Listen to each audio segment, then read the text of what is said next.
ಕರ್ನಾಟಕ ದಲಿತ ಸಂಘರ್ಷ ಸಮಿತಿ ರಾಜ್ಯಾಧ್ಯಕ್ಷರು ದಾದಾ ಸಾಹೇಬ್ ಡಾಕ್ಟರ್ ಎನ್ ಮೂರ್ತಿರವರ ನೇತೃತ್ವದಲ್ಲಿ ದಾವಣಗೆರೆ ಜಿಲ್ಲೆ ಮತ್ತು ತಾಲೂಕು ಸಮಿತಿ ವತಿಯಿಂದ ದಾದಾ ಸಾಹೇಬ್ ಡಾಕ್ಟರ್ ಅಂಬೇಡ್ಕರ್ ರವರ 113ನೇ ಜಯಂತ್ಯೋತ್ಸವ ಹಾಗೂ ಬಾಬು ಜಗಜೀವನ್ ರಾಮ್ ರವರ 38ನೇ ವರ್ಷದ ಪುಣ್ಯ ಸ್ಮರಣೆ ಹಾಗೂ ಲೈಂಗಿಕ ಅಪರಾಧಗಳಿಂದ ಮಕ್ಕಳ ರಕ್ಷಣೆ ಕಾಯ್ದೆಯ ಬಗ್ಗೆ ಕಾನೂನು ಜಾಗೃತಿ ಮೂಡಿಸುವ ವಿಚಾರ ಸಂಕಿರಣ ಹಾಗೂ ದ್ವಿತೀಯ ಪಿಯುಸಿ 80% ಮೇಲೆ ಅಂಕ ಪಡೆದ ವಿದ್ಯಾರ್ಥಿಗಳಿಗೆ ಸನ್ಮಾನ ಸಮಾರಂಭ.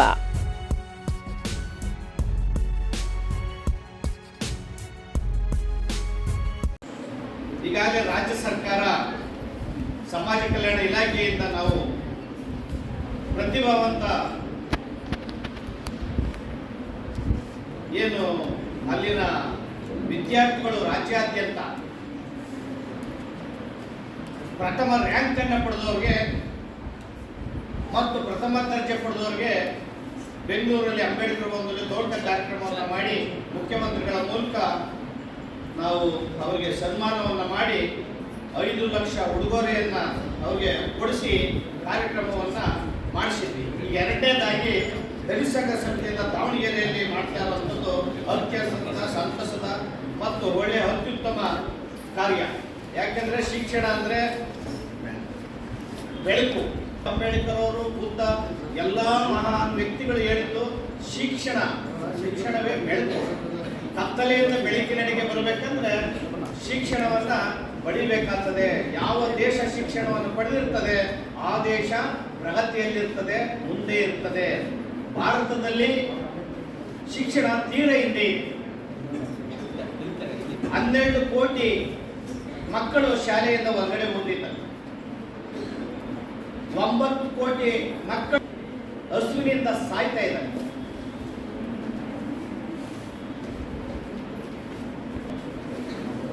ಇದನ್ನ ದೇಶ ಮತ್ತು ರಾಜ್ಯ ಸರ್ಕಾರಗಳು ಅರ್ಥ ಮಾಡ್ಕೋಬೇಕಾಗಿದೆ. ಹುಲಿಯ ಹಾಲನ್ನ ಕುಡಿದವರು ಗರ್ಜಿಸಲೇಬೇಕು. ಹಾಗೆ ಶಿಕ್ಷಣ ಹುಲಿಯ ಹಾಲಿದ್ದಂಗೆ. ಎದೆಗೆ ಬಿದ್ದ ಶಿಕ್ಷಣ, ಎದೆಗೆ ಬಿದ್ದ ಅಕ್ಷರ, ಭೂಮಿಗೆ ಬಿದ್ದ ಬೀಜ, ಅದು ಫಲವನ್ನು ಕೊಡಲೇಬೇಕಾಗ್ತದೆ. ಆದ್ದರಿಂದ ಶಿಕ್ಷಣ ಅತ್ಯಂತ ಮುಖ್ಯ. ಬಾಬಾ ಸಾಹೇಬ್ ಅಂಬೇಡ್ಕರ್ ಪ್ರಥಮ ಅಕ್ಷರ ಶಿಕ್ಷಣ ಸಂಘಟನೆ ಹೋರಾಟವನ್ನು ಹೇಳ್ತಾರೆ. ಶಿಕ್ಷಿತರಾಗದೆ ಹೋದ್ರೆ ನಾವು ಈ ದೇಶವನ್ನ, ಸಮಾಜವನ್ನ ಸರಿಯಾದ ರೀತಿಯಲ್ಲಿ ಅರ್ಥ ಮಾಡ್ಕೊಳ್ಳೋಕ್ಕೆ ಸಾಧ್ಯ ಆಗಲ್ಲ. ಆದ್ದರಿಂದ ಮುಖ್ಯವಾಗಿ ಪೋಷಕರು ಶಾಲೆಗೆ ಕಳಿಸುವಂತ ಕೆಲಸವನ್ನು ಮಾಡಬೇಕು. ಕರ್ನಾಟಕ ದಲಿತ ಸಂಘರ್ಷ ಸಮಿತಿಯಿಂದ ನಾವು ದಾಸ್ಯದಿಂದ ಮುಕ್ತಿ, ಹಸುವಿನಿಂದ ಮುಕ್ತಿ, ಅನಕ್ಷರತೆಯಿಂದ ಮುಕ್ತಿ ಹೋರಾಟವನ್ನು ಮಾಡೋದು ಮೂಲಕ ಹೋಬಳಿಗೊಂದು ವಸತಿ ಶಾಲೆಯನ್ನು ಕೊಡಬೇಕು ಅಂತೇಳಿ ಕಳೆದ 30 ವರ್ಷಗಳಿಂದ ನಿರಂತರ ಹೋರಾಟ ಮಾಡಿದ್ದಕ್ಕೆ ರಾಜ್ಯ ಸರ್ಕಾರ ಈಗಾಗಲೇ 900 ವಸತಿ ಶಾಲೆಗಳನ್ನು ತೆರೆದಿದೆ. ಮತ್ತೆ ಮೊನ್ನೆ 14ನೇ ತಾರೀಕು ಮುಖ್ಯಮಂತ್ರಿಗಳು ಮತ್ತಷ್ಟು ಶಾಲೆಗಳನ್ನು ನಾನು ಒಂದು ವಸತಿ ಶಾಲೆಯನ್ನು ತೆರಿತೀನಿ ಅಂತ ಹೇಳಿದೆ. ಶಿಕ್ಷಣದಲ್ಲಿ ತಾರತಮ್ಯ ಇದೆ. ಒಂದು ಕಡೆ ಶ್ರೀಮಂತ ಮಕ್ಕಳು ಆಂಗ್ಲ ಶಿಕ್ಷಣ, ಆಂಗ್ಲ ಮಾಧ್ಯಮ ಶಿಕ್ಷಣಕ್ಕೆ ಕೋಟಿ ಲಕ್ಷ ವಂತಿಕೆಯನ್ನು ಕೊಟ್ಟು ಅಥವಾ ಫೀಸನ್ನು ಕೊಟ್ಟು ಏನು ಕೋಟಿ ಕೊಟ್ಟು ಶಿಕ್ಷಣದ ಸಂಸ್ಥೆಗಳನ್ನು ಕಟ್ಟಿ ಖಾಸಗೀಕರಣಗಳನ್ನು ಮಾಡಿ ಡೊನೇಷನ್ ಅನ್ನು ಏನು ವಿಧಿಸ್ತವೆ ಆ ಶಾಲೆಗೆ ಲಕ್ಷ ಕೊಟ್ಟು ಶ್ರೀಮಂತರ ಮಕ್ಕಳು ಶಾಲೆಗೆ ಹೋಗ್ತಾರೆ. ಇನ್ನು ಬಡವರ ಮಕ್ಕಳು ಸರ್ಕಾರಿ ಶಾಲೆಗೆ ಹೋಗುವಂತಹ ಸಂದರ್ಭ ಇದೆ. ಆದ್ದರಿಂದ ಸರ್ಕಾರಿ ಶಾಲೆನೂ ಕೂಡ ಅತ್ಯಂತ ಗುಣಮಟ್ಟದ ಶಿಕ್ಷಣವನ್ನ ಕೊಡುವಂತ ಕೆಲಸವನ್ನ ಸರ್ಕಾರ ಮಾಡಬೇಕಾಗ್ತದೆ. ಅವಾಗ ಸರ್ಕಾರಿ ಶಾಲೆಗೆ ಹೆಚ್ಚು ಗೌರವ ಮತ್ತು ಒಂದು ಘನತೆ ಬರ್ತದೆ ಅನ್ನೋ ಮಾತನ್ನ ನಾವು ಅರ್ಥ ಮಾಡ್ಕೋಬೇಕಾಗಿದೆ. ಸರ್ಕಾರಿ ಶಾಲೆಯಲ್ಲಿ ಇರ್ತಕ್ಕಂಥ ಶಿಕ್ಷಕರು ಏನಿದ್ದಾರೆ ಅವರು ಅತ್ಯುತ್ತಮ ಶಿಕ್ಷಕರಿದ್ದಾರೆ. ನಾವೆಲ್ಲ ಸರ್ಕಾರಿ ಶಾಲೆಗೆ ಹೋದಾಗ ಅಲ್ಲಿ ಇಂಗ್ಲಿಷು ಮತ್ತೆ ವ್ಯಾಕರಣ ಅಷ್ಟೇ ಶಿಕ್ಷಕರು ಇರಲಿಲ್ಲ. ಆದರೆ ನೀತಿ, ತತ್ವ, ಜೀವನ ಹೇಗೆ ಬದುಕಬೇಕು ಅನ್ನೋದನ್ನ ಶಿಕ್ಷಕರು ಜೀವನ ಮಾರ್ಗದರ್ಶನಗಳನ್ನ ಕೊಡ್ತಾ ಇದ್ರು. ಇವತ್ತು ಆಂಗ್ಲ ಮಾಧ್ಯಮ ಶಾಲೆಗಳಿದ್ದಾವೆ, ಅಲ್ಲಿ ಆದರ್ಶ, ತತ್ವ, ಬದ್ಧತೆ ಮತ್ತು ನೀತಿಗಳಿಲ್ಲ. ಆದರೆ ಶಿಕ್ಷಣ, ಆಂಗ್ಲ ಶಿಕ್ಷಣ ಇದೆ. ಆದ್ದರಿಂದ ಸರ್ಕಾರಿ ಶಾಲೆಗಳೇನಿದ್ದಾವೆ, ಅಲ್ಲಿರ್ತಕ್ಕಂಥ ಶಿಕ್ಷಕರೇನಿದ್ದಾರೆ, ಅವರು ಅತ್ಯಂತ ಉತ್ತಮ ಶಿಕ್ಷಕರಾಗಿದ್ದಾರೆ. ಆ ಶಿಕ್ಷಕರಲ್ಲಿ ನಾನು ಮನವಿ ಮಾಡ್ತೇನೆ, ಮೂಢನಂಬಿಕೆಗಳನ್ನ ಮಕ್ಕಳಿಗೆ ಬೋಧನೆ ಮಾಡೋದನ್ನು ಬಿಡಬೇಕು, ಕಂದಾಚಾರವನ್ನು ಬೋಧನೆ ಮಾಡೋದು ಬಿಡಬೇಕು, ಪ್ರಗತಿದಾಯವಂತವಾದಂಥ ಗುಣಮಟ್ಟದ ಶಿಕ್ಷಣವನ್ನ ಬೋಧಿಸೋದಕ್ಕೆ ಬದ್ಧತೆಯನ್ನ ಪ್ರದರ್ಶನ ಮಾಡಬೇಕು. ಯಾವುದೇ ಕೋಮುವಾದ, ಜಾತಿವಾದಕ್ಕೆ ಕಟಿಬದ್ಧರಾಗಬಾರದು ಶಿಕ್ಷಕರು ಅನ್ನೋ ಮಾತನ್ನು ಹೇಳೋದ್ರ ಮೂಲಕ ಅವರಿಗೆ ಹೆಚ್ಚು ಒತ್ತನ್ನು ಕೊಟ್ಟು, ಎಷ್ಟೋ ಶಾಲೆಗಳು ಬೆಳೆಯಲ್ಲಿ ಸೋಲ್ತಾ ಇದೆ, ಶಾಲೆಗಳಿಲ್ಲ, ಕಪ್ಪು ಹಲಿಗೆಗಳಿಲ್ಲ. ಇದನ್ನ ಸರ್ಕಾರಗಳು ಅರ್ಥ ಮಾಡಿಕೊಳ್ಳೋದ್ರ ಮೂಲಕ ಶಿಕ್ಷಣವನ್ನು ಕೊಡಬೇಕಾಗಿದೆ. ಖಾಸಗಿ ಶಾಲೆಗಳು ಏನಿದ್ದಾವೆ ಅದೇ ಗುಣಮಟ್ಟದಲ್ಲಿ ಸರ್ಕಾರಿ ಶಾಲೆಗಳನ್ನು ಕೂಡ ಗುಣಮಟ್ಟಕ್ಕೆ ಏರಿಸಬೇಕು. ಅಲ್ಲಿ ಓದ್ತಕ್ಕಂಥ ಮಕ್ಕಳಿಗೆ ಹೆಚ್ಚು ಉತ್ತೇಜನವನ್ನು ಕೊಡಬೇಕು ಅನ್ನೋ ಮಾತನ್ನ ನಾನು ಈ ಸಂದರ್ಭದಲ್ಲಿ ಹೇಳೋದ್ರ ಮೂಲಕ ಈ ಇಡೀ ಜಗತ್ತಿನಲ್ಲಿ 195 ದೇಶಗಳಲ್ಲಿ ಸಂವಿಧಾನವನ್ನು ರಚಿಸಿಕೊಂಡಿದ್ದಾರೆ. 195 ದೇಶಗಳಲ್ಲಿ 176 ದೇಶಗಳಲ್ಲಿ ಸಂವಿಧಾನವನ್ನು ರಚಿಸಿಕೊಂಡಿದ್ದಾರೆ. ಅಂದ್ರೆ 196 ದೇಶಗಳಲ್ಲಿ 176 ದೇಶಗಳ ಸಂವಿಧಾನವನ್ನು ರಚಿಸಿಕೊಂಡಿದ್ದಾರೆ. ಆದರೆ ಎಲ್ಲ ದೇಶಗಳಿಗಿಂತ ಮುಖ್ಯವಾಗಿ ಭಾರತ ದೇಶದ ಸಂವಿಧಾನ ಅತ್ಯಂತ ಬಹುದೊಡ್ಡ ಗ್ರಂಥ ಮತ್ತು ಎಲ್ಲ ತತ್ವಜ್ಞಾನಿಗಳನ್ನ ಸೆಳೆದಿರುವಂತಹ ಸಂವಿಧಾನ. ಈ ಭಾರತದಲ್ಲಿರ್ತಕ್ಕಂಥ ಸಂವಿಧಾನ ಏನಿದೆ, ಈ ಸಂವಿಧಾನ ಇಲ್ಲಿರ್ತಕ್ಕಂಥ ವಿವಿಧ ಜಾತಿ, ವಿವಿಧ ಧರ್ಮ, ವೈವಿಧ್ಯತೆಯ ಭಾಷೆಗಳಲ್ಲಿ ಎಲ್ಲ ಅಣ್ಣ ತಮ್ಮದನ್ನ ಒಂದು ಸೂರಿನಡಿ ಕೊಂಡೊಯ್ದಿರುವಂತಹ ಭಾರತದ ಸಂವಿಧಾನ ಏನಿದೆ, ಇದು ಇಡೀ ಜಗತ್ತಿನಲ್ಲಿ ಎಲ್ಲೂ ಕೂಡ ಇಲ್ಲ. ಇಂತಹ ಸಂವಿಧಾನವನ್ನು ಬರೆಯೋದಕ್ಕೆ ಬಾಬಾ ಸಾಹೇಬ್ ಅಂಬೇಡ್ಕರ್ ಅವರು 18 ಗಂಟೆಗಳ ಕಾಲ ಹೋಗ್ತಾ ಇದ್ರು. ಸಂಸತ್ತಲ್ಲಿ ಈ ಸಂವಿಧಾನದ ಮೇಲೆ ಕಾನ್ಸ್ಟಿಟ್ಯೂಂಟ್ ಅಸೆಂಬ್ಲಿನಲ್ಲಿ 360 ಪ್ರಶ್ನೆಗಳು ಬರ್ತವೆ. ಬಾಬಾ ಸಾಹೇಬ್ ಅಂಬೇಡ್ಕರ್ ಅವರು 27,000 ಪುಟಗಳಷ್ಟು 11 ಸಂಪುಟಗಳಷ್ಟು ಉಳ್ಳಂತಹ ಉತ್ತರಗಳನ್ನು ಕೊಡೋದ್ರ ಮೂಲಕ ಈ ಸಂವಿಧಾನವನ್ನ ಅತ್ಯಂತ ಗಟ್ಟಿಯಾಗಿ ಮಾಡಿದ್ದಾರೆ. ಆದ್ದರಿಂದ ಎಲ್ಲರಿಗೂ ಶಿಕ್ಷಣ ಸಿಗ್ತಾ ಇದೆ. ಈ ಸಂವಿಧಾನದಲ್ಲಿ ಮಹಿಳೆಯರಿಗೆ, ಸ್ತ್ರೀಯರಿಗೆ ಹೆಚ್ಚು ಗೌರವ, ಘನತೆ ಮತ್ತು ರಕ್ಷಣೆ ಸಿಕ್ಕಿದೆ. ಮಕ್ಕಳಿಗೂ ಕೂಡ ರಕ್ಷಣೆ ಸಿಕ್ಕಿದೆ. ನಮ್ಮಲ್ಲಿ ಹಾಕಿದ್ದಾರೆ ಮಕ್ಕಳಿಗೆ ರಕ್ಷಣೆ ಇವೆಲ್ಲ ಹಾಕಿದ್ದಾರೆ ನಮ್ಮ ಈ ಒಂದು ಕಾರ್ಯಕ್ರಮದಲ್ಲಿ. ಏನು ಮಕ್ಕಳ ಮೇಲೆ, ಸ್ತ್ರೀಯರ ಮೇಲೆ ದೌರ್ಜನ್ಯ ನಡೀತಾ ಇದ್ದಾವೆ, ಇದಕ್ಕೆ ಕಾರಣ ಮೂಢನಂಬಿಕೆಗಳು, ಅನಕ್ಷರತೆ, ಅಶಿಕ್ಷಣ ಮತ್ತು ಮದ್ಯದ ವ್ಯಸನ.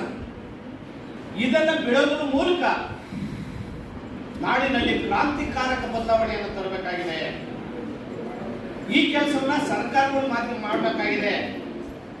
ಅತ್ಯಂತ ಮುಖ್ಯವಾಗಿ ಪರಿಶಿಷ್ಟ ಜಾತಿ ವರ್ಗಗಳೇನಿದ್ದಾವೆ, ನಾನು ನೇರವಾಗಿ ಹೇಳ್ಬೇಕು ಅಂದ್ರೆ ಮಾಧ್ಯಮಗಳಿದೆ, ಮಾಧ್ಯಮಗಳಲ್ಲಿ ನಾನು ಕೈ ಮುಗಿದು ಮನವಿಯನ್ನ ಮಾಡ್ಕೊಂತ ಇದ್ದೇನೆ. ಪರಿಶಿಷ್ಟ ಜಾತಿಯ ಮಕ್ಕಳ ಅಥವಾ ಆ ಸಮಾಜದ ಉದ್ಧಾರಕ್ಕೆ 29,000 ಕೋಟಿ ರೂಪಾಯಿಗಳನ್ನು ಕೊಟ್ಟಿದ್ದೇವೆ ಅಂತ ಬಜೆಟ್ ಅಲ್ಲಿ ಅಲೋಕೇಶನ್ ಮಾಡ್ತಾರೆ ಸಿದ್ದರಾಮಯ್ಯ.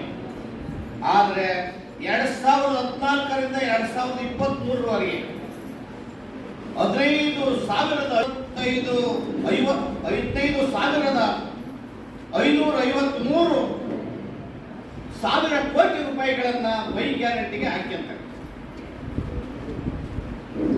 2023-24ರವರೆಗೆ 2 ವರ್ಷಗಳಲ್ಲಿ, ಅಂದ್ರೆ ಕಳೆದ ವರ್ಷ ಮತ್ತೆ ಈ ವರ್ಷದಲ್ಲಿ 25,396.38 ಕೋಟಿಯನ್ನ ಬಳಸಿಕೊಂಡಿದ್ದೀವಿ ಅಂತ ಅವರೇ ಹೇಳ್ತಾರೆ. ದಲಿತ ಸಂಘಟನೆಗಳ ಅಧ್ಯಯನದ ಪ್ರಕಾರ 2023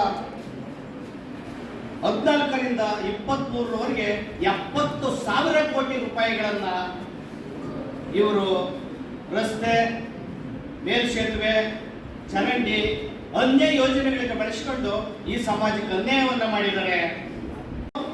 ಶೋಷಿತ ಸಮಾಜದ ಬಗ್ಗೆ ಮಾತಾಡುವಂತ ಜನ, ಬಡವರ ಬಗ್ಗೆ ಮಾತಾಡುವಂತ ಜನ, ಅವರಿಂದಲೇ ಅಧಿಕಾರಕ್ಕೆ ಬಂದಂತ ಜನ ಈ ರೀತಿ ಅನ್ಯಾಯವನ್ನ ಮಾಡಿದರೆ ಈ ದೇಶದಲ್ಲಿ ಶಿಕ್ಷಣ ಹೇಗೆ ಬರ್ತದೆ, ಸಮಾನತೆ ಹೇಗೆ ಬರ್ತದೆ ಅನ್ನೋ ಯಕ್ಷ ಪ್ರಶ್ನೆ ಇವತ್ತು ನಮ್ಮ ಮುಂದೆ ಇದೆ.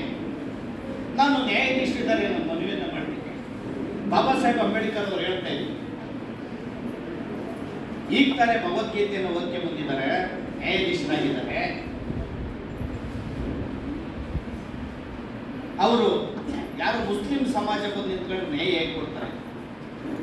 ಯಾರು ಈಗ ತಾನೇ ಕುರಾನ್ ಓದ್ಕೆ ಬಂದು ಪಠಿಸಿ ನ್ಯಾಯಾಧೀಶರಾಗಿದ್ದಾರೆ, ಕೂತಿದ್ದಾರೆ, ಇತರ ಸಮಾಜಕ್ಕೆ ನ್ಯಾಯ ಕೊಡ್ತಾರೆ ಅಂತ ಅಂದ್ರೆ ನ್ಯಾಯಾಲಯಕ್ಕೂ ಇವತ್ತು ನಾನು ಅತ್ಯಂತ ಗೌರವ ಇದೆ, ಘನತೆ ಇದೆ ನ್ಯಾಯಾಲಯಗಳ ಮೇಲೆ. ನ್ಯಾಯಾಲಯಗಳಲ್ಲಿ ಇವತ್ತು ನ್ಯಾಯ ಸಿಗ್ತಾ ಇಲ್ಲ. ಭಾರತದ ಸಂವಿಧಾನವನ್ನ ಓದಿದ ಅನೇಕ ವಕೀಲರುಗಳು, ನ್ಯಾಯಾಧೀಶರು, ಆದ್ರೆ ಅದನ್ನ ಸರಿಯಾಗಿ ಅರ್ಥ ಆಗಿಲ್ಲ ಅವರಿಗೆ. ಯಾಕೆ ಅರ್ಥ ಆಗಿಲ್ಲ ಅಂದ್ರೆ ಈ ದೇಶದ ಸಮಾಜವನ್ನ, ಸಾಮಾಜಿಕ ವಿಂಗಡೆ, ಸಾಮಾಜಿಕ ವಿಭಜನೆ ಆಗಿರುವಂತಹ ಸಮಾಜವನ್ನ ಸರಿಯಾದ ರೀತಿಯಲ್ಲಿ ಅರ್ಥ ಮಾಡ್ಕೊಂತ ಹೋದ್ರೆ ಸಂವಿಧಾನ ಅರ್ಥ ಆಗಲ್ಲ. ಸಾಮಾಜಿಕ ನ್ಯಾಯ ಯಾಕೆ ಕೊಡಬೇಕು ಅನ್ನೋದು ಅರ್ಥ ಮಾಡ್ಕೊಂಡು ಹೋದ್ರೆ ಸಂವಿಧಾನ ಅರ್ಥ ಆಗಲ್ಲ. ಈ ಮಾತನ್ನ ನಾನು ಯಾಕೆ ಹೇಳ್ತೀನಿ ಅಂದ್ರೆ ಪರಿಶಿಷ್ಟ ಜಾತಿಯವರ ಮೇಲೆ ನಡೆದಂತಹ ದೇಶಾದ್ಯಂತ ದೌರ್ಜನ್ಯಗಳಲ್ಲಿ 3.6% ಮಾತ್ರ ಶಿಕ್ಷೆಯಾಗಿದೆ. ಇನ್ನು ಉಳಿದವರೆಲ್ಲ ಖುಲಾಸೆ ಆಗಿದೆ. ರಾಜ್ಯದಲ್ಲಿ 1.6% ಮಾತ್ರ ಶಿಕ್ಷೆ ಆಗಿದೆ, ಉಳಿದವರೆಲ್ಲ ಖುಲಾಸೆ ಆಗಿದ್ದಾರೆ. ಇದು ನ್ಯಾಯಾಲಯಗಳು ಅರ್ಥ ಮಾಡ್ಕೋಬೇಕಾಗಿದೆ. ಯಾಕೆ ಅಪರಾಧಿಗಳು ಶಿಕ್ಷೆ ಆಗ್ತಾ ಇಲ್ಲ? ಆದ್ರೂ ಇವತ್ತು ಸುಧಾರಣೆ ಆಗ್ತಾ ಇದೆ. ಏನು ಸುಧಾರಣೆ ಆಗ್ತಾ ಇದ್ರೆ ಅಂದ್ರೆ ನಮ್ಮ ನ್ಯಾಯಾಧೀಶರನ್ನ ಯುವ ಮತ್ತೆ ಪ್ರಗತಿಪರವಾಗಿ ಯೋಚನೆ ಮಾಡುವಂತ ಚಿಂತಕ ನ್ಯಾಯಾಧೀಶರು, ವಕೀಲರು ಬರ್ತಾ ಇದ್ದಾರೆ. ಅವ್ರು ಬರಬೇಕು ಅಂತ ನಾನು ಮನವಿ ಮಾಡ್ತಾ ಇದ್ದೇನೆ. ಯಾರು ನ್ಯಾಯಾಧೀಶರು, ವಕೀಲರು ಬರ್ತಾರೆ, ಫಸ್ಟ್ ಸಂವಿಧಾನವನ್ನ ಅಧ್ಯಯನ ಮಾಡಬೇಕು ಸರಿಯಾದ ರೀತಿಯಲ್ಲಿ ಅಂತ ಮನವಿ ಮಾಡ್ಕೊಳ್ಳೋದ್ರ ಮೂಲಕ ಈ ದೇಶಕ್ಕೆ ನ್ಯಾಯವನ್ನ ಕೊಡಬೇಕು. ಈ ದೇಶಕ್ಕೆ ಯುವಜನತೆಯನ್ನ ಸರಿಯಾದ ರೀತಿಯಲ್ಲಿ ಕಟ್ಟಬೇಕು. ಯುವಜನತೆಯನ್ನು ಸರಿಯಾದ ರೀತಿಯಲ್ಲಿ ಕಟ್ಟಿದ್ರೆ, ಶಿಕ್ಷಣವನ್ನು ಕೊಟ್ಟರೆ ಈ ದೇಶವನ್ನ ನಿಲ್ಲಿಸೋದಕ್ಕೆ ಸರಿಯಾದ ರೀತಿಯಲ್ಲಿ ಸಾಧ್ಯ ಆಗ್ತದೆ ಅನ್ನೋ ಮಾತನ್ನ ಈ ಸಂದರ್ಭದಲ್ಲಿ ಹೇಳೋದ್ರ ಮೂಲಕ ಜಗಜೀವನ್ ರಾಮ್ ರವರು ಕೂಡ ಇಡೀ ಜೀವನ ಪೂರ್ತಿ ಅಸ್ಪೃಶ್ಯತೆ ನಿರ್ಮೂಲನೆ, ಬಡತನ ನಿರ್ಮೂಲನೆ ಬಗ್ಗೆ ಹೋರಾಟ ಮಾಡಂತ ಹಸಿರು ಕ್ರಾಂತಿ ಅಧಿಕಾರ ಅವ್ರ ಜಯಂತಿನೂ ಕೂಡ ಹಾಕಿದ್ದಾರೆ. ಬೆಂಗಳೂರಲ್ಲಿ ನಾವು ಒತ್ತಾಯ ಮಾಡಿ ಹೋರಾಟ ಮಾಡಿ ಏಷ್ಯಾ ಖಂಡದಲ್ಲಿ ಅತ್ಯುತ್ತಮ ಭವನವನ್ನು ಕಟ್ಟಿದ್ದೇವೆ. ಅಲ್ಲಿ IAS, IPS, IRS ಮಕ್ಕಳುಗಳಿಗೆ ತರಬೇತಿಯನ್ನು ಕೊಡಬೇಕು, ವಿದ್ಯಾರ್ಥಿ ನಿಲಯನ್ನ ಮಾಡಬೇಕು, ಶಿಕ್ಷಣವನ್ನು ಕೊಡಬೇಕು ಅಂತ ನಾವು ಮನವಿಯನ್ನ ಮಾಡಿದ್ದೇವೆ. ಇಂತಹ ಕೆಲಸಗಳನ್ನ ಇಡೀ ರಾಜ್ಯದಲ್ಲಿ, ದೇಶದಲ್ಲಿ ಮಾಡಬೇಕು ಅನ್ನೋ ಒಂದು ಆಲೋಚನೆಯಿಂದ ನಾವು ಹೋರಾಟವನ್ನ ಮಾಡಿದ್ದೇವೆ. ಈಗಾಗಲೇ 49-50 ವರ್ಷಗಳ ಹೋರಾಟದಲ್ಲಿ ಕ್ರಮಿಸಿದ್ದೇವೆ. ನಾವು ನಮ್ಮ ಆದ್ಯತೆ ಶಿಕ್ಷಣ, ಮಕ್ಕಳು ಶಿಕ್ಷಿತರಾಗಬೇಕು, ಪೋಷಕರ ಮೇಲೆ ಹೊರೆ ಆಗಬಾರ್ದು, ಪೋಷಕರ ಆಸೆಗಳನ್ನು ಈಡೇರಿಸಬೇಕು. ಏನು ಶಿಕ್ಷಕರು ಹೇಳ್ತಾರೆ ಅವರಿಗೆ ಹೆಚ್ಚು ಗೌರವವನ್ನು ಕೊಡಬೇಕು. ಇಂದಿನ ದಿನಗಳಲ್ಲಿ ಶಿಕ್ಷಕರಿಗೆ, ಪೋಷಕರಿಗೆ ಏನು ಗೌರವವನ್ನು ಕೊಡ್ತಾ ಇದ್ರು ಅದನ್ನು ರೂಢಿಸಬೇಕಾಗಿದೆ. ಮಕ್ಕಳು ಮೊಬೈಲು, ಲ್ಯಾಪ್ಟಾಪ್ಗಳನ್ನ ಸರಿಯಾದ ರೀತಿಯಲ್ಲಿ ಬಳಸಬೇಕಾಗಿದೆ. ಏನಾದ್ರೂ ಮೊಬೈಲ್ ಹೇಳ್ತದೆ, ತಲೆ ತಗ್ಗಿಸಿ ನೋಡು, ನಿನ್ನ ತಲೆ ಎತ್ತದಂತೆ ಮಾಡುತ್ತೇನೆ. ಅದೇ ಪುಸ್ತಕ ಹೇಳ್ತದೆ, ತಲೆ ತಗ್ಗಿಸಿ ನೋಡು, ನೀನು ತಲೆ ಎತ್ತುವಂತೆ ಮಾಡುತ್ತೇನೆ. ಆದ್ದರಿಂದ ಪುಸ್ತಕದ ಮೇಲೆ ಪುಸ್ತಕ ಪ್ರೇಮಿಗಳಾಗಬೇಕಾಗಿದೆ. ಮಕ್ಕಳು ಸಾಹಿತ್ಯವನ್ನು ಓದಬೇಕಾಗಿದೆ. ಈ ದೇಶದ ಸಾಮಾಜಿಕ, ಶೈಕ್ಷಣಿಕ ವಿಚಾರಗಳನ್ನು ನೋಡಬೇಕಾಗಿದೆ. ಯಾವುದೇ ಧಾರ್ಮಿಕ ಕೋಮು ಗಲಭೆಗಳಿಗೆ ಮಕ್ಕಳು ವಿದ್ಯಾರ್ಥಿಗಳು ಮನಸ್ಸೋಲ್ಬಾರ್ದು. ಮದ್ಯದ ಬಗ್ಗೆ ಮತ್ತು ಮೂಢನಂಬಿಕೆಯ ಬಗ್ಗೆ, ಕಂದಾಚಾರದ ಬಗ್ಗೆ ಹೆಚ್ಚು ಮಕ್ಕಳು ಅರ್ಥ ಮಾಡಿಕೊಂಡು ಮನೆಗಳಲ್ಲಿ ಮತ್ತು ಪರಿಸರದಲ್ಲಿ ಚರ್ಚೆಯನ್ನು ಮಾಡುವಂಥದ್ದು, ಪ್ರಬಂಧಗಳನ್ನು ಬರೆಯುವಂಥದ್ದು ಮಾಡಬೇಕು ಅನ್ನೋದ್ರ ಮೂಲಕ ಈ ಕಾರ್ಯಕ್ರಮವನ್ನು ಅತ್ಯಂತ ಯಶಸ್ವಿಯಾಗಿ ಮಾಡಿದ್ದಾರೆ. ಇನ್ನು ಮಾತಾಡುವಂಥ ಗಣ್ಯರು ತುಂಬ ಜನ ಇರೋದ್ರಿಂದ ನನ್ನ ಮಾತನ್ನು ಮುಗಿಸ್ತಾ ಇದ್ದೀನಿ. ಜೈ ಭೀಮ್, ಜೈ ಭಾರತ್.